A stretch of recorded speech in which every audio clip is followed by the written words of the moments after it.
अस्सलामु अलैकुम वरहमतुल्लाहि वबरकातुहू। हज़रत अबू हुरैरा रज़ियल्लाहु ताला अन्हु से मरवी है, वो फरमाते हैं कि रसूलुल्लाह सल्लल्लाहु ताला अलैहि वसल्लम ने इरशाद फरमाया कि अल्लाह ताला फरमाता है कि जो शख्स मेरी राह में जिहाद के लिए निकला और इस हालत में निकला कि वो मुझ पर ईमान रखता हो और वो मेरे पैगम्बरों को सच्चा जानता हो, यानी किसी नामवरी यानी शोहरत और माले गनीमत के लिए वो ना निकला हो, तो मैं वादा करता हूँ कि ऐसे शख्स को या तो मैं माले गनीमत से नवाजूंगा या फिर उसको जिहाद का सवाब अता करूँगा, और अगर वो शहीद हो जाए तो मैं उसको बहिश्त के अंदर दाखिल करूँगा।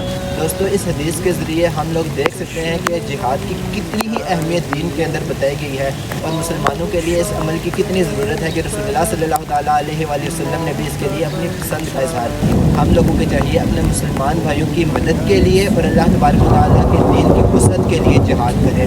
जज़ाकल्लाहु खैरन। आँख काफ़ी नहीं है।